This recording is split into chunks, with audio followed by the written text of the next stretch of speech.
Assalamualaikum warahmatullahi wabarakatuh. Perkenalkan, saya Alena Nabila dengan NIM 2102902 dari Prodi Pendidikan Matematika Universitas Negeri Padang.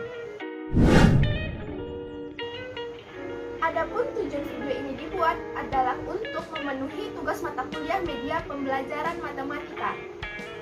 Pada kesempatan kali ini, saya akan menunjukkan sekaligus menjelaskan media yang telah saya rancang, yaitu papan sistem koordinat Kartesius. Media papan koordinat Kartesius adalah alat peraga yang digunakan untuk membantu siswa dalam pembelajaran matematika untuk kelas 8 semester 1 SMP. KD 3.2 menjelaskan kedudukan titik dalam bidang koordinat Kartesius yang dihubungkan dengan masalah kontekstual. Adapun cara pembuatan media sistem koordinat Kartesius. Yang pertama memerlukan dua styrofoam sebagai dasar dari media. Kemudian menggunakan karton manila berwarna biru sebagai background. Selanjutnya yaitu menggunakan karton berwarna putih yang mana akan digambarkan kotak-kotak dengan ukuran 6 cm x 6 cm. Kemudian menggunakan pushpin sebagai titik koordinat dan kemudian menggunakan tali kurs sebagai garis pada sistem koordinat. Unsur-unsur pada bidang koordinat Kartesius. Yang pertama yaitu sumbu X. Sumbu X merupakan sumbu mendatar atau horizontal, yang mana membuat bilangan bulat positif dan bilangan bulat negatif. Dari titik 0 ke arah kanan yaitu adalah bilangan bulat positif, dan sedangkan untuk 0 ke sebelah kiri merupakan bilangan bulat negatif. Selanjutnya yaitu adalah sumbu Y. Sumbu Y merupakan sumbu tegak atau vertikal, yang mana memuat bilangan bulat positif dan bilangan bulat negatif. Dari 0 ke atas yaitu bilangan bulat positif, dari 0 ke bawah yaitu bilangan bulat negatif. Selanjutnya yaitu adalah titik asal atau titik pangkal, yaitu 0,0. Merupakan perpotongan antara sumbu X dan sumbu Y. Selanjutnya, pada bidang koordinat Kartesius terdapat sumbu X dan sumbu Y yang saling berpotongan, sehingga membagi bidang koordinat Kartesius menjadi 4 bagian, yang mana disebut dengan kuadran. Kuadran pertama yaitu positif-positif, kuadran kedua yaitu negatif-positif, negatif-positif, kuadran ketiga negatif-negatif, negatif-negatif. Yang kuadran keempat yaitu positif-negatif. Selanjutnya masuk pada cara penggunaan papan sistem koordinat Kartesius. Yang pertama yaitu dalam menentukan kedudukan dan posisi titik pada bidang koordinat Kartesius. Adapun cara menentukan posisi atau kedudukan pada bidang koordinat Kartesius, yang pertama yaitu menggunakan titik 0,0 sebagai titik acuan atau titik awal. Yang kedua, nilai X pada sumbu X menentukan banyak satuan atau langkah pada arah mendatar. Adapun nilai Y pada sumbu Y untuk menunjukkan banyak langkah atau satuan pada arah tegak. Diketahui titik A negatif 3,4, B 4,4, C negatif 5,3, D negatif 5,2, E 3,2, dan F 6,1. Tentukan posisi titik tersebut. Titik A negatif 3,4, X sama dengan negatif 3, artinya kita bergerak sebanyak 3 satuan ke arah negatif pada sumbu mendatar.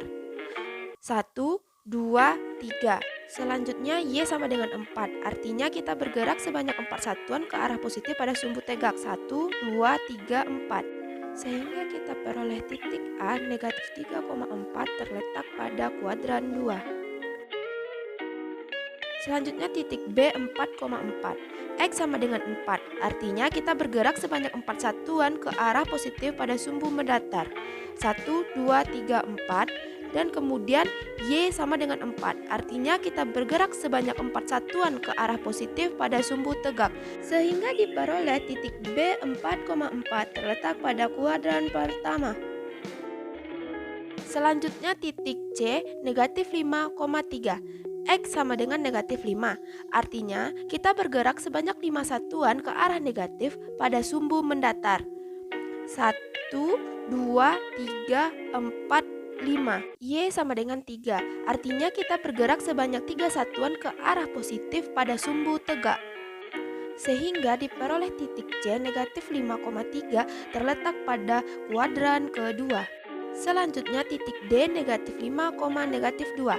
X sama dengan negatif 5, artinya kita bergerak sebanyak 5 satuan ke arah negatif pada sumbu mendatar 1, 2, 3, 4, 5. Kemudian Y sama dengan negatif 2, artinya kita bergerak sebanyak 2 satuan ke arah negatif pada sumbu tegak. Sehingga diperoleh titik D negatif 5, negatif 2 terletak pada kuadran ketiga.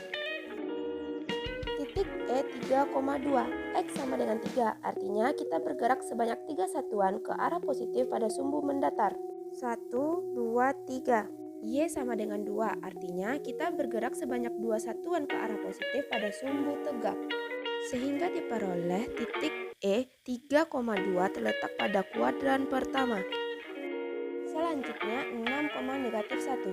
X sama dengan 6, artinya kita bergerak sebanyak 6 satuan ke arah positif pada sumbu mendatar 1, 2, 3, 4, 5, 6.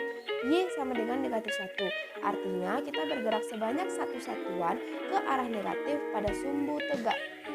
Sehingga diperoleh titik F 6, negatif 1 terletak pada kuadran keempat. Masuk ke cara penggunaan selanjutnya, yaitu menentukan jarak titik asal terhadap suatu titik. Menentukan jarak titik 0,0 terhadap titik A negatif 3,4. 1, 2, 3 ke arah kiri, 1, 2, 3, 4 ke atas.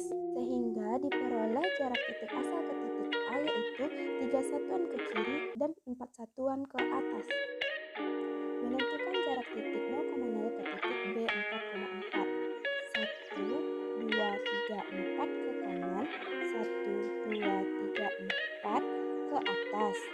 Sehingga diperoleh 3 satuan ke kanan dan 4 satuan ke atas. Menentukan jarak titik 0,0 ke titik C negatif 5,3.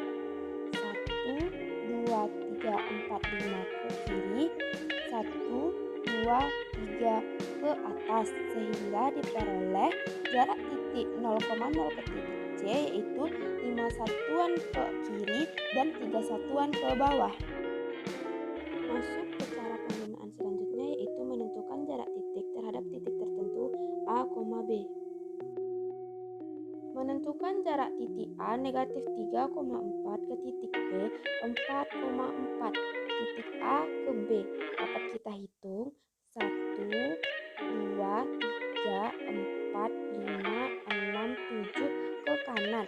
Sehingga diperoleh 7 satuan ke kanan. Menentukan jarak titik A negatif 3,4 ke titik C negatif 5,3. Dapat kita hitung 1, 2 ke kiri dan 1 satuan ke bawah 1.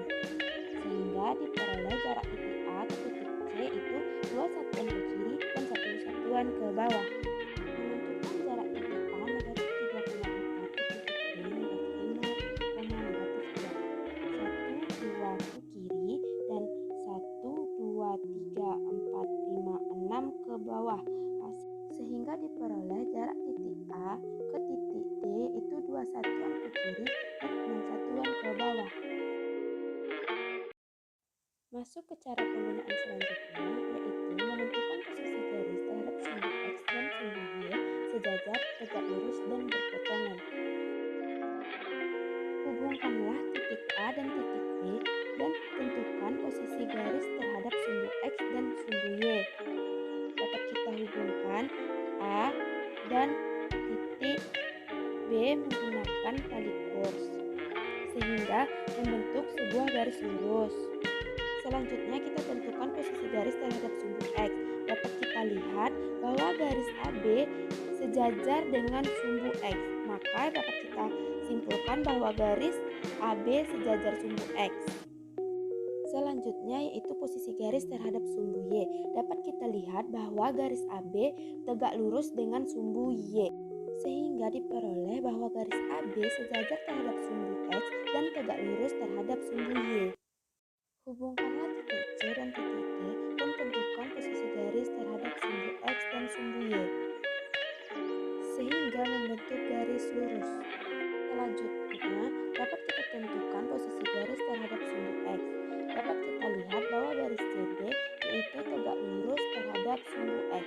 Dan selanjutnya dapat kita lihat garis CD itu sejajar terhadap sumbu Y. Sehingga diperoleh garis CD tegak lurus terhadap sumbu X dan sejajar terhadap sumbu Y. Hubungkanlah titik E dan titik F dan tentukan posisi garis terhadap sumbu X dan sumbu Y. Titik E dan F sehingga membentuk sebuah garis lurus. Selanjutnya kita tentukan posisi garis terhadap sumbu X. Dapat kita lihat bahwa garis EF berpotongan pada sumbu X. Sehingga diperoleh hasil bahwa garis EF berpotongan terhadap sumbu